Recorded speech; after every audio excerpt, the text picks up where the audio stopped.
Okay, cool. So the first thing we have here is the aerial display technology. So from the side, you can't really see anything, but for a little while. when you sit in front of the camera, you have a.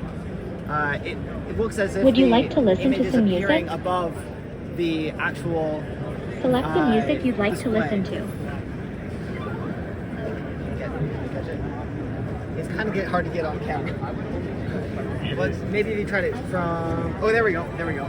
Yeah. So it looks like it's actually appearing above the image, but it's floating.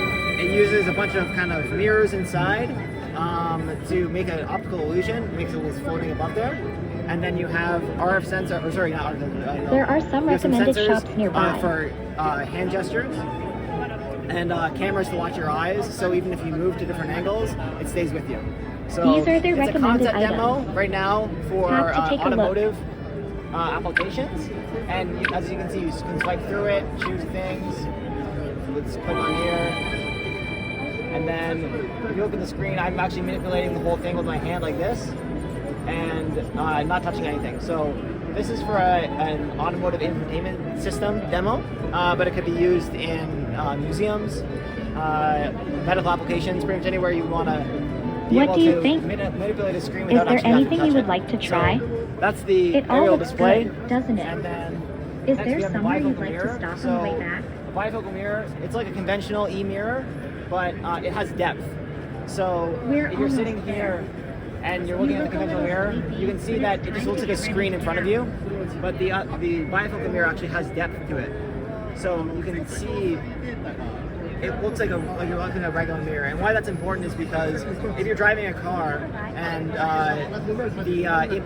what you're looking at in front of you has obviously 3D depth, but when you look at the conventional mirror, there's kind of like a gap between how your eyes can adjust. So it takes a little bit of time to adjust. If you have a bifocal mirror, then your eyes can adjust more easily. It's easier for people that have difficult time adjusting, perhaps senior citizens, to use this type of mirror. So the next is the camera LiDAR fusion sensor. So it has camera and LiDAR on a similar parallax, on the same parallax. So there's no gap in terms of data. And it helps to improve the efficiency of the overall LiDAR device. You can use AI on top of that. Next we have the millimeter wave sensor. So this is actually, we're introducing two applications here. The first is non-contact heart rate sensing. So if you were to stand in front of here, if I were to stand in front of here, it would get my heartbeat without any contact whatsoever. So it can be used for applications in senior citizens' homes to help with vital sensor monitoring. But it also can be used for spatial recognition around a car.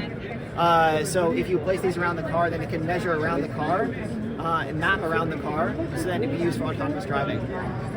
And then the next is it's what's called a AI-based depth sensor. So you have this little stereo camera on here that's being used to identify these really tiny nuts and then pick them up and put them in the cup. So you can look over here, it actually has the data of what the camera is actually seeing. But these are really small pieces that it's picking up. And usually you can't get this kind of precision with AI, but we've been able to do it with this stereo camera that we've built. So this isn't our robot, we're only making the stereo, the camera, this like sensor camera module here, but yeah, really interesting technologies. A lot of potential operations in different areas. So the final thing that we have on this half of the booth is the underwater wireless optical communication. So traditionally sending information, data, and kind of internet-related things underwater is like almost virtually impossible. But if you use these blue gallium nitride lasers over here, then it can link to it can connect even underwater with no cables whatsoever, only link to send data. And they're getting up to 2 megabits per second, 2,000 megabytes per second, almost 2 gigabytes per second, which is quite a high rate for this kind of application. And the farthest length we have when it comes to this would be up to 100 meters. So, and then Kyocera also, you know, we're not only doing these advanced technologies, we also have a wide variety of components and smaller components under what's called the Kyocera AVX brand. So anything from RF sensors to components to condensers, you know, all kind of pretty much any kind of electronic component you could think of for a variety of applications. And then this whole booth is kind of based on the theme that Kyocera has about we love engineers. You know, we have so many technologies and we just want to work with engineers around the world to, you know, develop new solutions that help make society better. And so that's the booth. Thank you.